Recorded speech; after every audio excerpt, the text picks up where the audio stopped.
Indulge me for just a second, guys, because I get tired of talking sports every single day. I'll get to your free picks and all that good stuff in a moment. But first, many times on this video report, I have made mention of the fact that the mayors of New York City and Miami are never going to give me keys to their wonderful cities because I hate going to both places. Worst two cities in the country, as far as I'm concerned. And inevitably, I'm always going to them both like a half a dozen times a year. One, because we have so many business deals, it seems, in New York, or people are always coming to Miami, where Steve is based, to conduct business, and I've got to go to one place or another.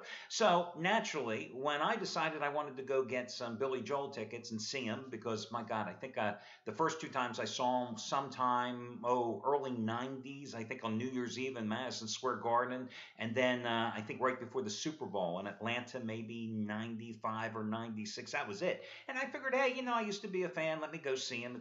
I'm not one of these people like that goes to every single Bruce Springsteen concert, every single Billy Joel concert. I'm not one of those people, but I thought, it's been a decade or so and he's back touring. Let me go see him. So I buy the tickets for Dallas months in advance. And the weather seemed perfect in Dallas. I mean, it's end of January. Normal in Dallas, it should be in the 60s, and it was for the whole week. Before I flew in, 60s, sunny, not for me. Drive in, and it is just pouring rain. I mean, you get off the plane, and, just that little gap between the plane door and where the jet ramp is, the water is just pouring down as you're getting off the plane. It's like, hey, welcome to Dallas, get soaked. 42 degrees, not exactly what I anticipated. Made me start thinking maybe Miami wouldn't have been such a bad option. But anyway, so I go to the concert last night. Interesting, I didn't really expect much from Billy Joel because I had read when he first started going back on tour about a year ago, a couple of reviews were pretty negative, saying that he didn't quite have the lung capacity and he kind of sounded hoarse and he didn't really have the power that his voice once had. Well, hey, Jesus, you're 65 years old. I don't expect you to sound like you're the guy that was on Saturday Night Live 100 years ago on the night your high school was having its 10-year reunion, and you're doing just the way you are. I didn't expect to see that guy again. But I'll tell you what, I was amazed in what fine voice he was in. Does he sing in a lower key than he did years ago? Absolutely. But again, that's what age does to anybody, okay? But tremendous voice. Interesting place to see a show, too. Never been to, what's it called, American Airlines Center in Dallas, where the Mavericks play, okay? Acoustically, pretty damn good, I got to tell you. I mean, of all the places I've seen concerts at, I think of the big mega arenas, I think the Barclays Center in Brooklyn is without a doubt the best. I saw Paul McCartney there a couple of years ago, and it just phenomenal. It felt like I had a subwoofer, in fact, right underneath my seat. It was just phenomenal sound. And even though, in most concert environments you have that driving bass, and sometimes you lose the vocals, that wasn't the case there, and it wasn't the case last night. And the stage presentation, the band was so tight. The light show was really good, too.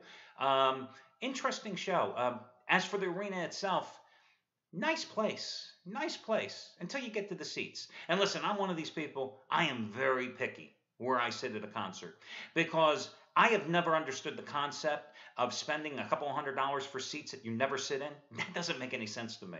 So I am selective when it comes to finding my place where I want to sit in the arena, even if I got to go the secondary scalper route so I can absolutely make sure I get the tickets that I want, because I have no intention of standing nonstop in front of people that are swaying and holding up their cell phones nonstop for 2 to 3 hours. That's just not my game. I'm not doing it. I didn't do it when I was 18, and I'm not going to do it now. So I get seats second row off the floor. Now, of course, the floor, you're paying just as much as the seats that I'm paying for. And the floor tickets, well, all that assures you is those little folding chairs, you're never going to sit it because it's not an elevated floor. You're sitting on the surface where they play hockey, where they play basketball. And basically, all that does is buy you the right to stand there holding your phone up in the air, recording those precious moments, and hoping that you can see in front of the other 180 rows in front of you of all the people that are standing for the entire concert.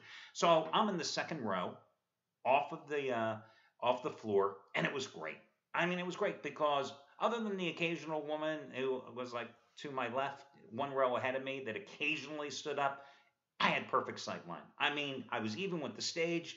I was only a couple of sections away from the stage, so it was the perfect angle.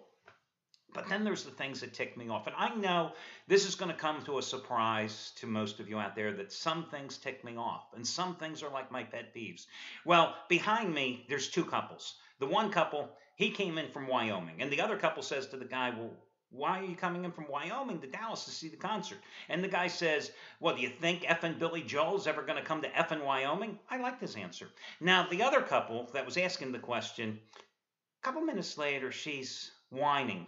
She's on her 18th $8 beer. And she's saying, I'm really proud to be a Jersey girl. I really take pride in that. I kid you not. I wanted to turn around and slug her. Okay. I mean, seriously, you're proud to be a Jersey girl? I mean, really? Does anybody give a damn? Who cares? What does it mean to be a Jersey girl? What, you watched Jersey Shore for a couple of years and that made you a Jersey girl? You hung out at the boardwalk at one time in your life? I don't get it. Anyway, so the concert's going on, okay? Now, nobody is standing up. Nobody. Except this woman right behind me. This woman, one seat over to my left, one row behind me, the Jersey girl one.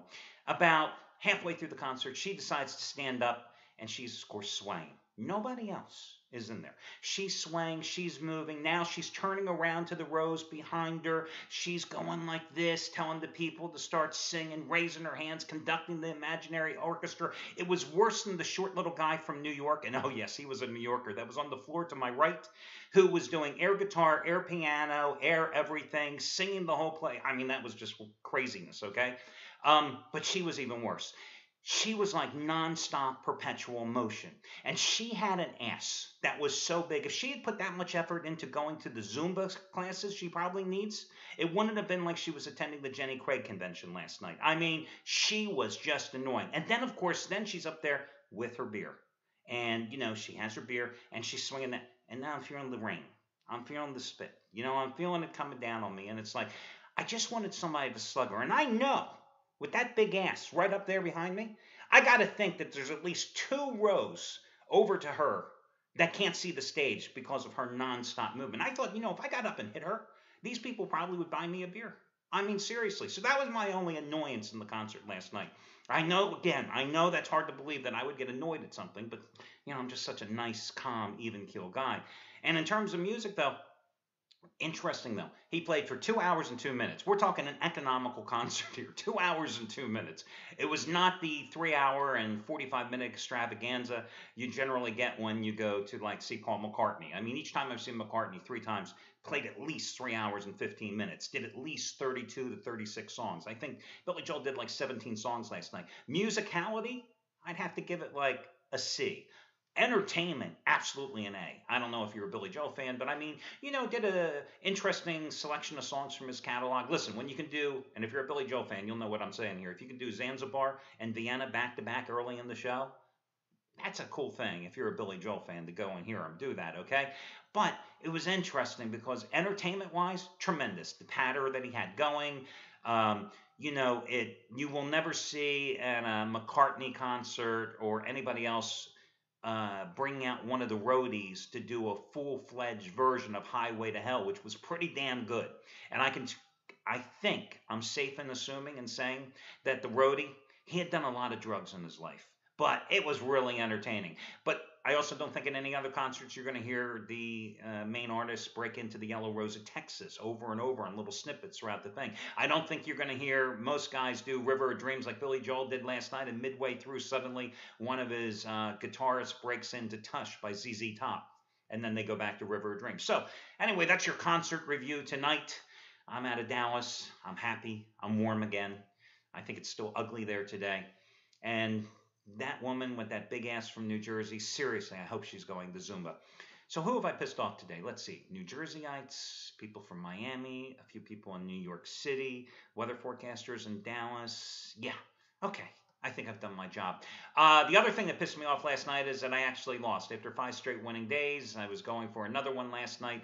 My play on Oregon, I was up by 20 points early in the second half. Of course, I was the only guy at the Billy Joel concert going on my phone going, what the hell is that score of that damn game? And failed to cover, of course, last night. But hey, I get back on the wagon again today and try to make it winning day number 7 out of 9 because I've got another top-rated play, another 15-dime release, and it's my NBA winner number 5 in a row. It's on Toronto and Philadelphia. Now I'm 50 and 34 with these 15-dime plays, which are normally my top-rated selections in the NBA. Dating back to the 2009 season, including Golden State over Houston, which you got for half price on Wednesday, and the same deal applies today. It is the half price play of the day, and you get it for half price simply by using coupon code. Did I publish the coupons on the site? Yes, I did. It is the word weekend. Weekend. Let's start the weekend on a winning note, shall we?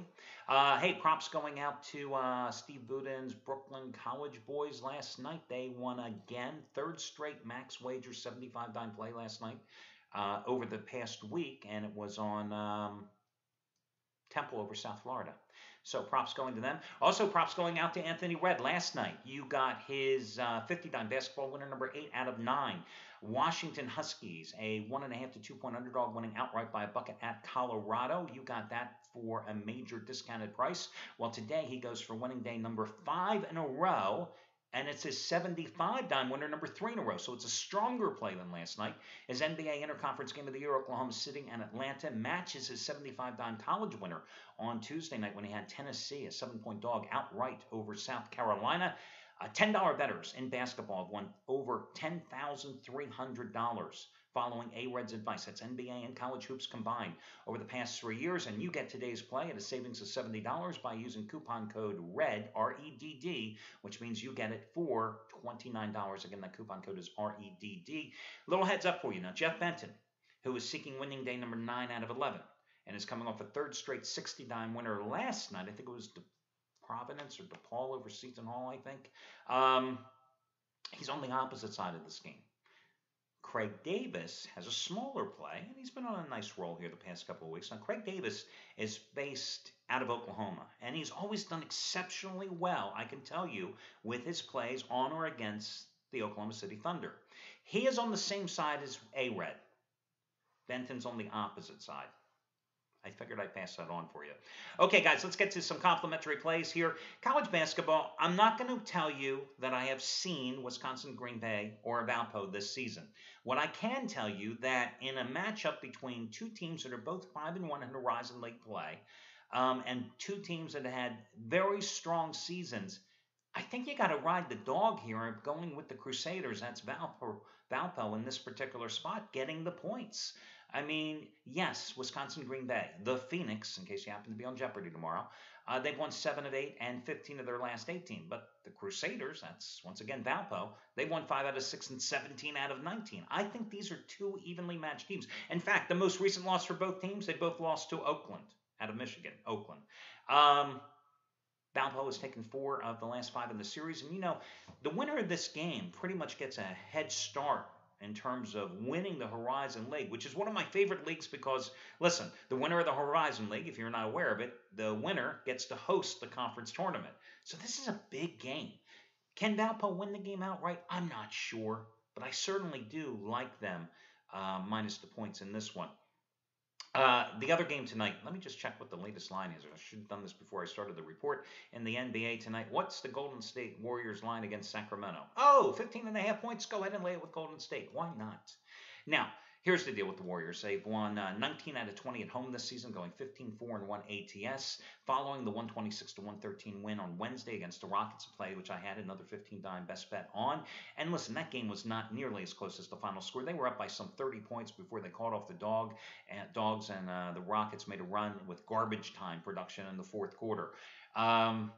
They won the last meeting between these two back on December 22nd, playing at Oracle Arena, 128-106. And that was despite the fact that Andrew Bogut and David Lee were out with injuries that particular night. They've won 6 in a row in the series, 5 of the last 6. Meanwhile, the Kings are 1-8 straight up in their last 9 on the road.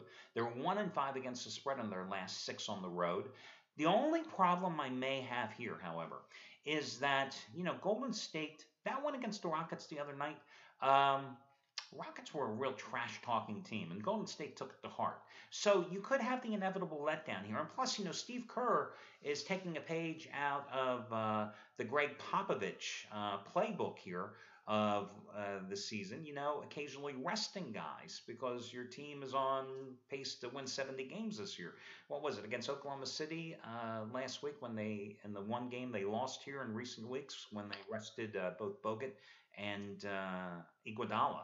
So, you have to be somewhat concerned about this. But listen, this team is just on such a roll and is just scoring at will. Warriors have won 11 out of 12 overall since those back-to-back losses to the Clippers and the Lakers in LA have sandwiched around Christmas, and they have scored at least 110 points in all but one of those games. And the other one, they scored 104.